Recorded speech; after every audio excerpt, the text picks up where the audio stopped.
neurodivergent individuals seeking meaningful employment. With a Master of Science in Developmental and Educational Psychology from University College London and extensive experience in disability education, Ivy has been a very passionate advocate for inclusive employment since 2012. Through EmployAble, she has been transforming Malaysia's employment landscape by providing education, training, and support to companies looking to build more inclusive workforces for individuals with autism and developmental disabilities. Ladies and gentlemen, Ms. Ivy. Thank you, everyone. Good afternoon. And thank you, Catherine, right? Thank you for the very generous introduction. Before we begin, I'd like to ask, how many of you identify as a neurodivergent here today? All right, thank you. How many of you identify as parents of neurodivergents here today? Thank you. How many of you identify as educators, job coaches, and anybody from the support agencies? All right, fantastic. And finally, how many of you here are employers looking to increase the employment of neurodivergents within your companies? All right, fantastic. Okay, so now I kind of know my demographics here. I would say a majority of us here today are educators and those in the support industries. Thank you for your time. Thank you for being here. First of all, it's a Saturday. Thank you, everybody, for taking the time out to just do your part in developing, in learning, in growing, and in contributing to this employment of the neurodivergents in Malaysia. It is incredible the work every one of you do, and I think we all need to keep pushing forth with this. In this time together, I will be talking about the different stakeholders in the neurodivergent employment industry in our country. I will also be very briefly talking about how the collaboration is important, how working together is where we get through everything. My slides are going to be very, very simple today because it's a lot more about experience, it's a lot more about sharing the journey and examples, because I think that's what we all have. Everyone I've spoken to today, everyone that's been here on stage have talked about a lot of challenges, right? Raising neurodivergence in our country, and we're all fighting the good cause. We're all trying to push forward, for everybody to recognize the wealth of skills, talent, enthusiasm, loyalty that the neurodivergents have to offer. Do we all agree? Yeah? All right, so thank you so much. Is it okay if I share a little bit about myself and give you my why I do what I do? Is that okay? All right, thank you. So my name is Ivy Phillips. I have been in this industry for over 13 years. I have been very, very blessed by very supportive parents. I was educated in the UK. When I did my master's degree there, I really wanted to dive very deep into what post-16 provision for young adults who are neurodivergent, what was their opportunities. I went to vocational schools, I went to colleges, I volunteered at complex needs schools to understand the support that was being provided for them, how the case workers were moving each child, and I knew my calling was to come back to Malaysia. I knew that the need was here, and what could I do over here? So that's why I am where I am today. Together with my partner Joanne, we developed EmployAble, really because, as the name says, we want to focus on employment. We want to push for employment no matter how complex the needs a neurodivergent has. Every single one of them have something to contribute to society, and we want to allow them that space to contribute to society at whatever the capacity. Now, before I carry on, it is after lunch, it is the afternoon, it is a Saturday afternoon, and I'm sure a lot of us take naps. I do. All right, so I'd like to invite everyone to please stand up. We'll do a little bit of an activity, okay? Come. Can we all stand up? Stretch our feet a bit, get a bit comfortable. Okay, so first thing is, can I see everybody's hands in the air? I can't raise two hands, but hands in the air. All right, we're going to do a little bit of a stretch, okay? As best as you can now. If you can stand, please stand. If you cannot, have a seat and do it on your chair, okay? Hands in the air, everybody move to my left, so to your right. Stretch, everybody stretch. All right, and now to your left. My direction gone already. And to your back. All right, and all the way to the front. Now, before we sit down, we're all here to support, to raise, to continue to develop the neurodivergent. So I'd like for you to look around you, give each other a high five, a pat on the back, and say, well done. Good job. You're doing a good job. We can do this together. All right. Thank you, everybody. Thank you, thank you, thank you. All right, please have a seat. Okay, so I am going to move about, okay? Ivy's not going to come on stage and explain everything, so I'd like to have this conversation with you. Can everybody see me? Yeah, I think I'm quite visible. All right, so who are the stakeholders when working in employment for the neurodivergent community? Can I see a show of hands? Or just shout out the answers if you're too shy to take the mic from me. Who are the stakeholders really? Sorry? The neurodivergent themselves, excellent. Who else? The employers, great. I'm going to go to the back. Yes? Who are the stakeholders? Anybody? The parents, great, fantastic. Who else? The support staff, the teachers, anybody else? Okay, besides teachers and the support staff, get out your roles. What do you do for in your work? Sorry? Job coaches, case managers, thank you. Someone here said something. What do you guys do? There was a lot of hands when you talked and I asked, what are my demographics here? A lot of you said that you are in the support team. Transition? Okay, so you work to have transition school to employment. Thank you, Chetu, I remember you. Anybody else? Trainers, yeah, alright. Thank you so much. So that is, I'm sorry, camera person. I am going to stay in one place now. Alright, so there are many different stakeholders. We can go to the next slide. Thank you. Okay, so yes, first of all, the neurodivergent individuals themselves, the parents and the family. So it's not just parents. If you have siblings, if you have cousins, aunties, uncles, there are so many who inquire from us who are aunties, uncles. I know my nephew has this, my sister's son is this, my sister's daughter is this, right? So the whole family, educators, I put them specifically in a different group because educators work for a long span of time with neurodivergence while they are in different phases of school. Job coaches, supporting organizations, and of course within the employers there are many different roles, right? The buddies, the colleagues, the supervisors, the managers, and of course the directors or the owners of the companies themselves. We have, for all of the lives of a neurodivergent, told them what to do, taught them how to be normal, how to fit into society. So today, we're going to go backwards. We're going to talk about the employers as our main stakeholders first, and how their role in employment, and why is it important, how is it important, and how would it form sustainable employment. All right? So, first of all, disability is not a spectrum. It's a spectrum, it's not binary, right? I just want to draw your attention to this definition.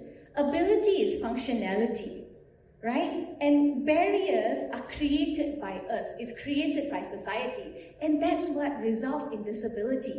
We shouldn't be afraid of using the term disability because we have created those disabilities. We have reduced the accessibility into society that has now disabled someone who has a different need, right? So with that in mind, we are talking about how we can reduce the environmental barriers, every other barrier that's in society that's stopping the person from fully thriving, right? So now into employers. Thank you. First of all, we're going to talk about the inclusive hiring process practices. There are many great employers that I know in this room. I've met people who are truly empathetic and who truly want to move the cause. There is a lot more employers can do. First of all, in the recruitment process, to understand the focus, to remove it from just the credentials, from the certification. Like, it's a very, very narrow path that we're walking on. Now let's talk about their skills, let's talk about their strengths, let's talk about their interests, let's talk about the benefits that it comes with hiring these people into our companies. Let's talk about their long-term loyalty more than any neurotypical is able to provide. Let's talk about those things, right? So when we're talking about the interviewing process, how do we enable someone with social anxiety to come into the workspace, to come and tell you their strengths? I've encountered this myself. A young gentleman walked in with his suit, with his tie, at a pre-interview with me, right? Trying to tell me all that he's credible of, and he's incredibly talented, okay? And I was like, great, this guy is gonna be great. And now we go into a company that EmployAble has already conducted disability training with, right? Of course, with the best they could, they were trying to interview him, but he was very nervous. He was stuttering, he was tripping over his words. And do you think he got the job? What do we think? Do you think he got the job? He didn't get the job, right? And to me, I thought it was not his fault. It was just the structure of how the interview was being conducted. So there are many different ways where we can conduct the interviews, we can test their skills, their abilities, and some examples are through working interviews. Nowadays, people even take the interviews while walking down the hallways, while in a cafe, showing people around your facilities, doing portfolio assessments, understand what they're bringing, because they're not going to be able to explain everything that's in their resume. So please have a look. Look at what they're bringing to you. Be prepared to know that this is the skills they have at the back of your mind, and then evaluate them for those skills they've written out there, right? So a lot of simulation activities. Even if you're saying, okay, the jobs that I require are very high pressure. Okay, so then create a simulation that is high pressure if that is what you want to produce, if that's who you want to hire, and you will find people of that caliber. Don't separate them, the interview process from the work. See the work, all right? Thank you. Now, workplace accommodations, we can go on for days, right? I'm sure we can all go on for days on the different accommodations that can be provided. I've just listed a few because these are major topics, very how would I say, big headers, and then you break things down. First of all, disability education. It's one thing to understand what autism, slow learners, Down syndrome, it's one thing to understand that. It's another thing to understand what is it in my current environment that's disabling them from communicating right, from listening to the instructions right. Is it the way I speak? Is it my accent? Is it the fact that, for example, I feel the echo of my breath on this mic. That's a little bit triggering for me. So there are a lot of little things that we need to take note of, and as specialists who want to hire a neurodivergent, we must take note of those things, right? And only with disability education can you understand that in the full spectrum of things. Only through simulation activities, only through walking a day in the shoe of a neurodivergent can we really embrace all that they have to give and embrace how much they are fighting in order to show us their full benefit. Truly, right? The next one, we go into buddy system.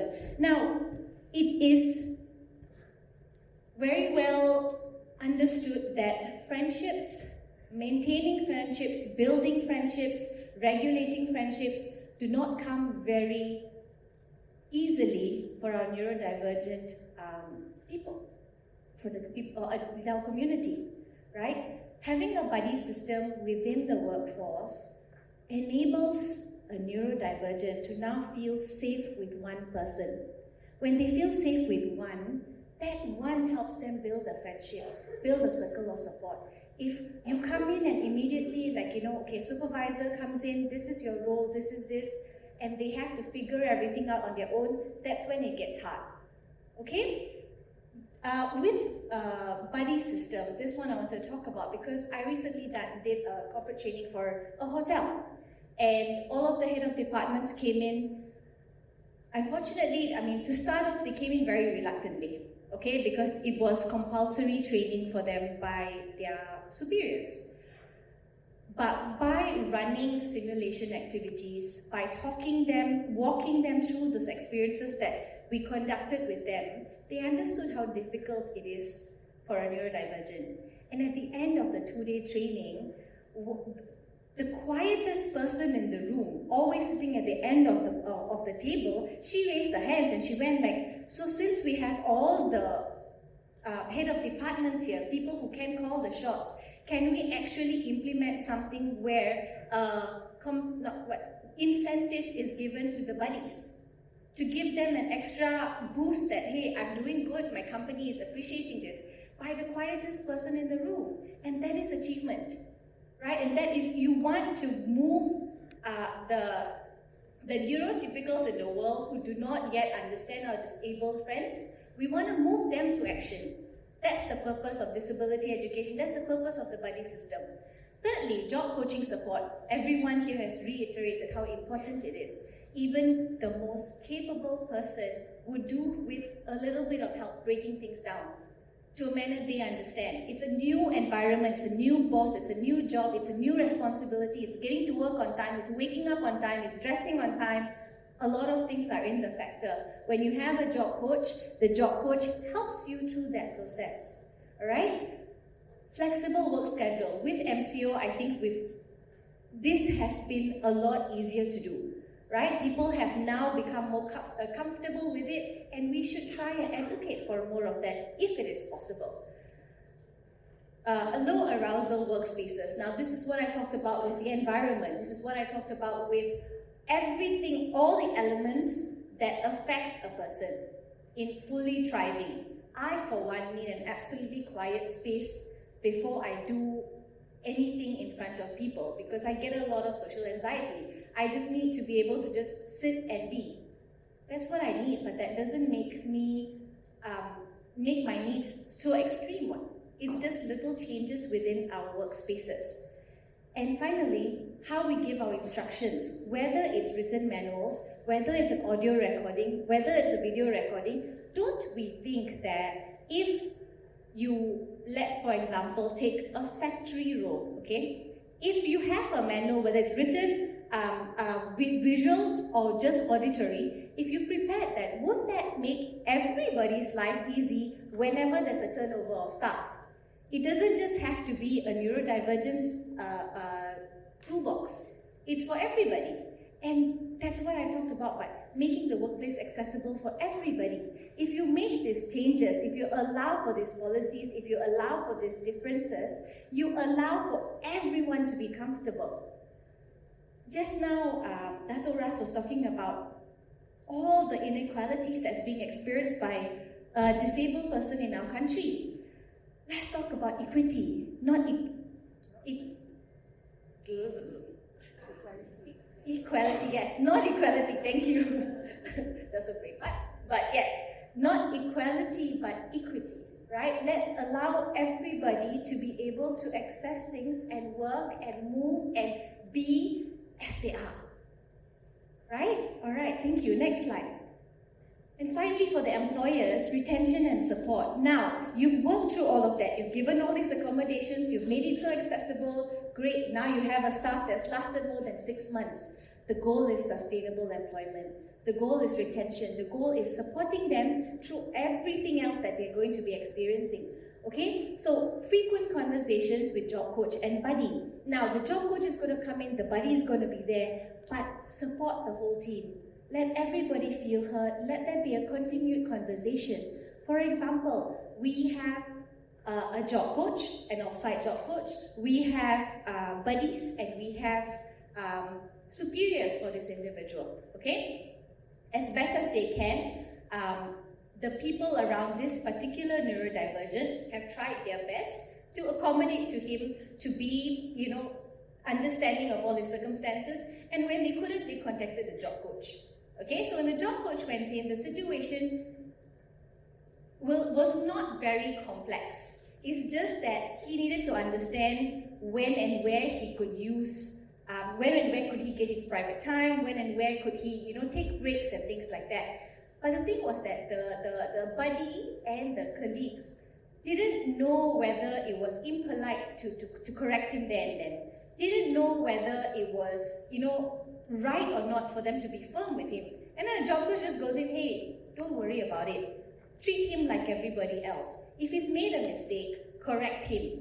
And if you need to be firm, be firm. If you need to give a warning, give a warning. Thank you for letting me know. I will also have this conversation with him, right? And we will both nurture him to the right behaviors, to the right direction of things.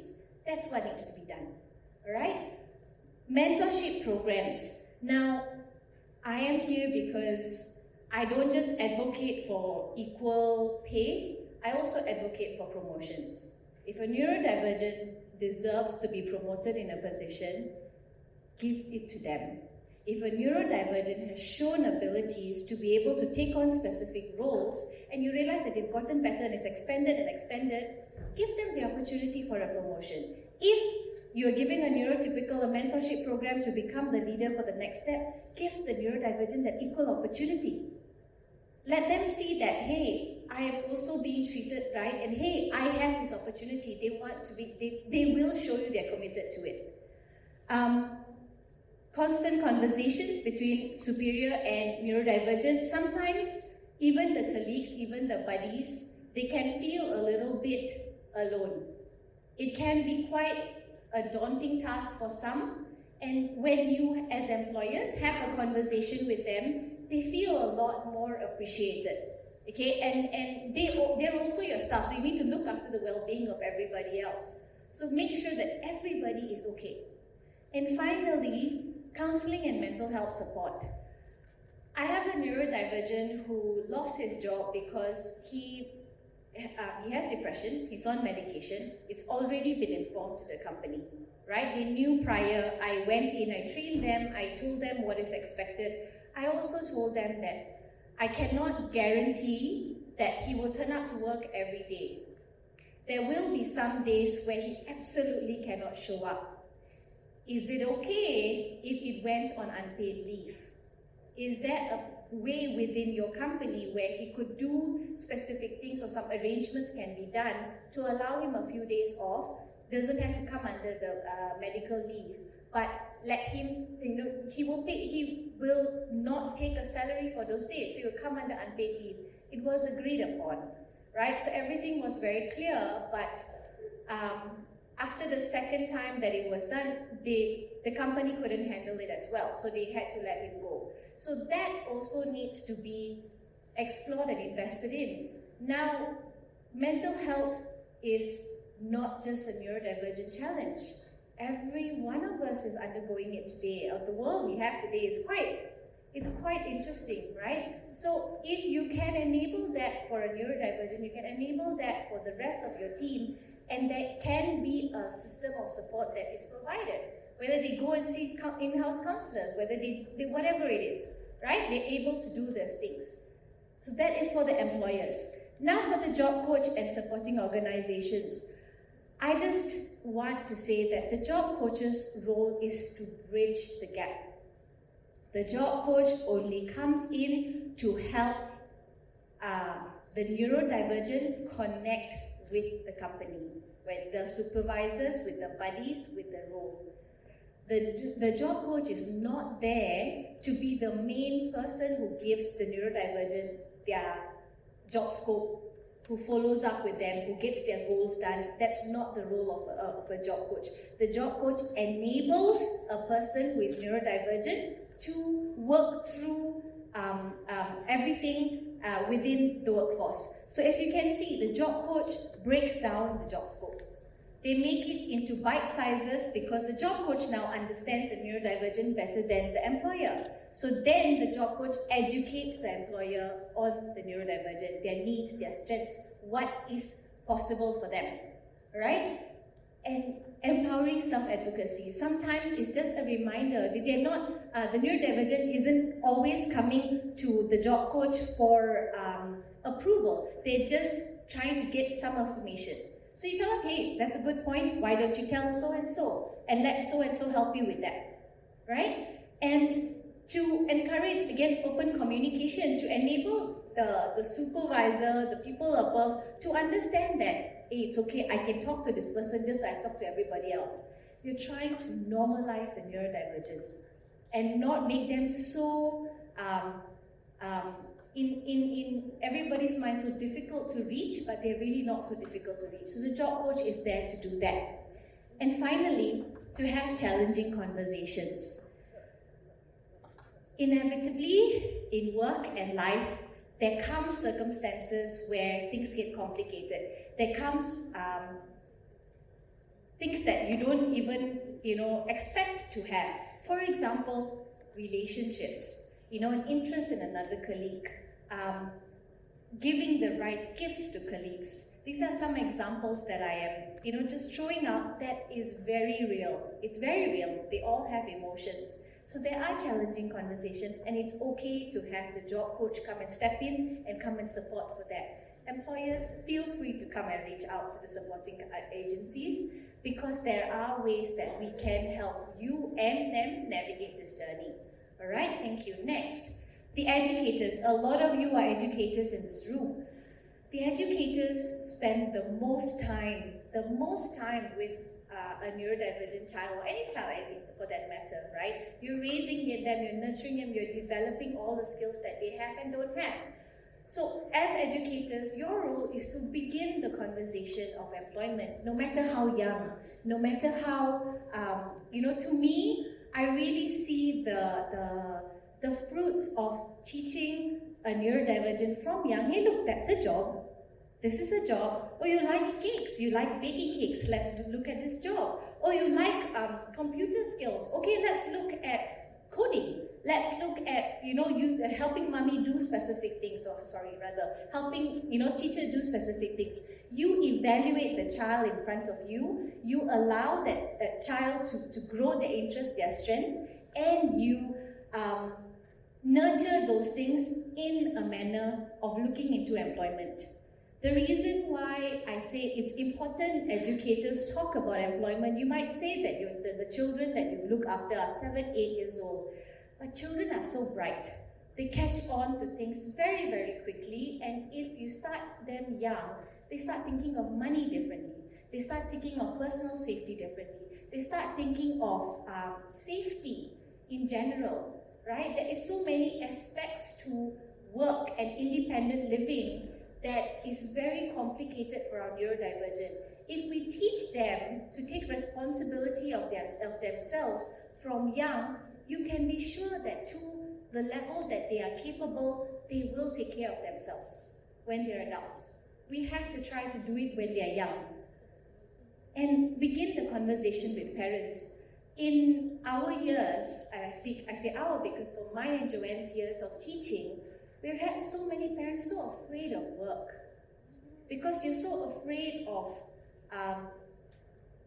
abuse, you're so afraid of misuse, you're so afraid of malpractice. There's so many things to work that we're afraid of that our child is not able to overcome. And that's why talking about it now, thinking about it now, building their autonomy now is important. All right? And the last line. So next to the neurodivergent themselves and the parents, the educators are the next best advocates. You know the child. So we currently have a trainee who has really, I would say, having manic episodes. He is really struggling emotionally, he's really struggling behaviorally, and single mom trying her best, older sister trying her best, just not able to access support for him. He's also, I think, he's got 20% of his hearing. He has about 40% of his sight. So that makes it even harder for him. Now, trying to help him, I realized that he needs behavioral support. So I volunteer to tell the mom that, look, I've worked with your son, I know how he works, I know how he communicates, I know how he can hear and see. He can. Let me go with your son for his assessment at the behavioral center. If they've gone to the behavioral center said, I cannot work with him because he cannot see or he cannot hear. But I said, let me step in and let me show them what he's capable of doing. That's what the educator does. You connect, you bridge, you take a step further, you allow that neurodivergent to get all the access they need. All right, thank you. Next one. Parents and families. Now this is the hard one, right? We have so much fear, we have so much concern about the world out there. And true enough, I mean, I'm a neurotypical and I just had to cancel my bank card because it got a scam, right? Like, it's already so complicated. So now we have to send our neurodivergents out there. They have to understand indirect social cues. They have to understand when someone is taking them for granted. There's so many fears. But you have raised your child to be an independent adult. You have given your child all that you could provide in all the support systems, in the schools, in the therapy, all of it. So trust your child and the services that they are getting. Give them, enable them that independence, whether it's buying your own snack, going to get your own 100 plus from the shop, going and asking for what you need, whatever it may be, allow them to do that. If they're able to do that, let them withdraw their salaries from the ATM with your observation. Give them that access. Allow them to take public transport. If you need to go and shadow them, shadow them. Nothing wrong with that. Allow them that space to be able to grow up, to try what you and I tried, right? Do not be afraid to ask the difficult questions. A lot of us have got all this fear, all this anxiety within us, and we tend to hold our children back because of our anxiety. If you truly, if your student's teacher or job coach or whatever in an agency that they're at, if they say that they're capable of doing A, B, and C, and you have doubts, come and ask them the questions. Don't ever feel like you cannot, and don't ever feel like you need to stifle your child because of these fears. Explore that in a collaboration with your job coaches, with your teachers, with even the employers. Collaborate, because you are your child's main advocate. I want to share the story of Alex. I did ask Ashley permission to share about Alex. Ashley is a mom, she's here in the audience. Alex has Down syndrome.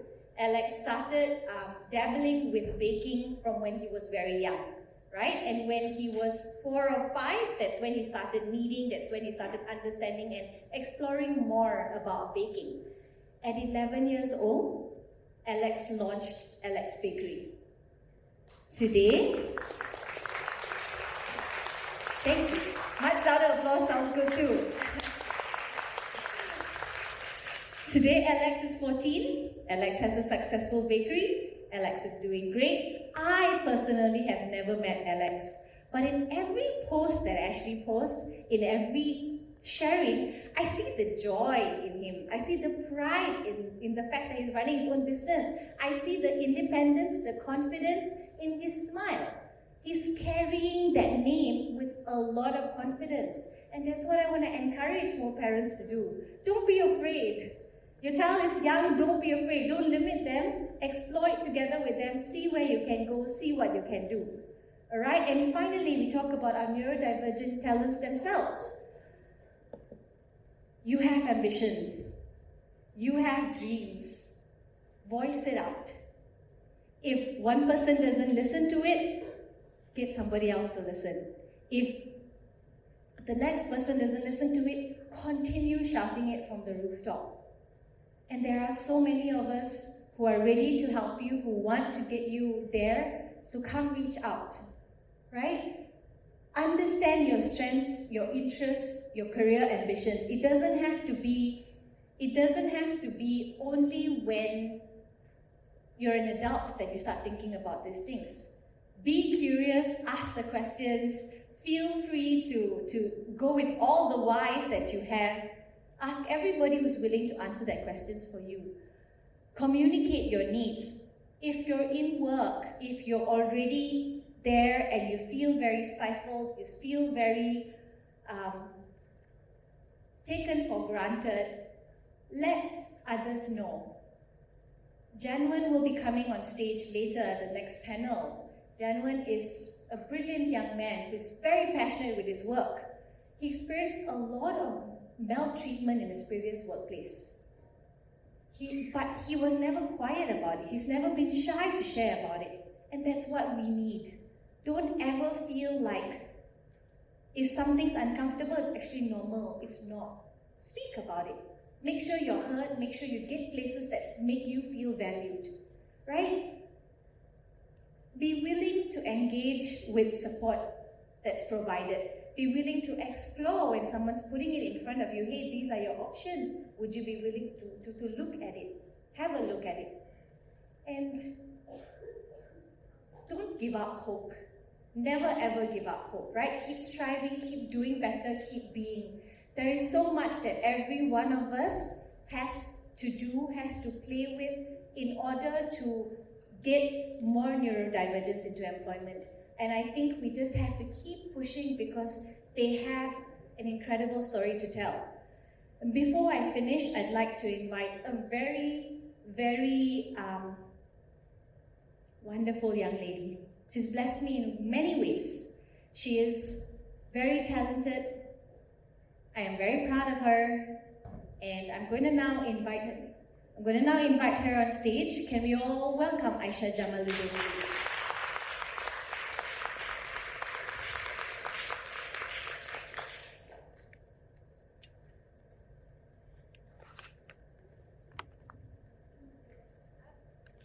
Hi everyone, Assalamualaikum.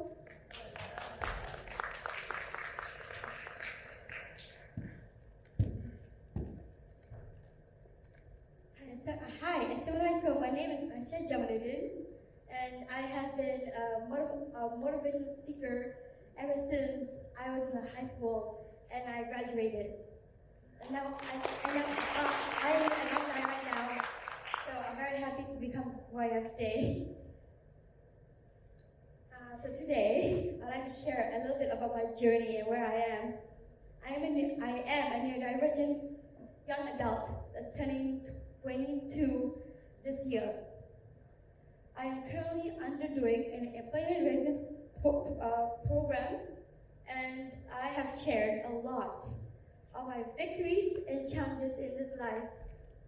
I am currently a volunteer and assistant teacher at a religious school called KAM that is in Muka and TDI on Saturdays. And now I'm beginning my career as a kindergarten teacher and a teacher's assistant. And I'm just shadowing this week. I have many great ambitions. I am truly working on a very thrilling novel that's going to be published this year.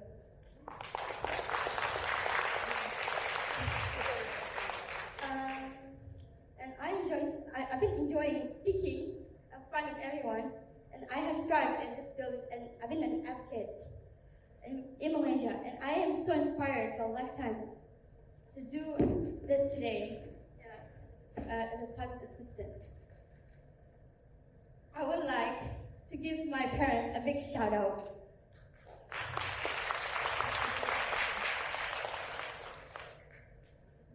I would like to give my parents and employers and educators a few words of encouragement. Firstly, parents, you are the most important person in a child's life. Don't ever forget that. So, my ideas would be, can you be just emotionally present for us? Because we miss you. Secondly, for everyone, we are capable of many achievements. And we are, please, maybe you can just whenever we gain our confidence because of you. We need to know that we have someone to lean on to. We want to stand right here in our own 2 feet and to be independent and to earn an income. Families, and have a family of our own, which is a future. Please encourage us in our journey, and I agree. When days are hard, remember that we are not just. It's not just the end of the world. Tomorrow will come, and when it gets too overwhelming and so hard for parents, we understand that you're tired. You can just rest and always tackle the task or your kids. Just call them once in a while.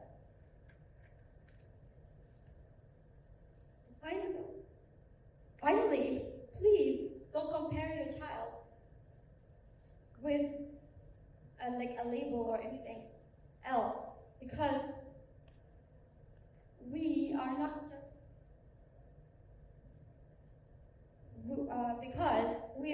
just that person. We want to be loved and to feel special. And we all have bad days. There will be problems that we are coming and arising. There will be always a solution. We don't want to feel issued. Thank you so much, and we have got this. Thank you so much, and take care.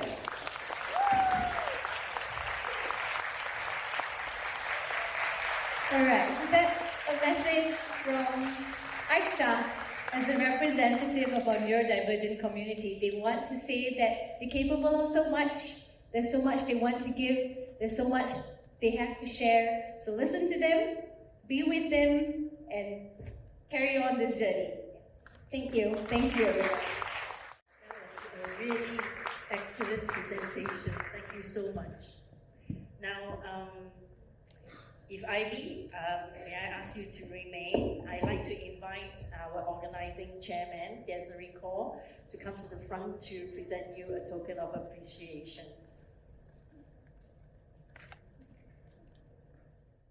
Thank you, Ivy, again, for your valuable insights. Please give her a bigger round of applause. So much experience, so much patience as well.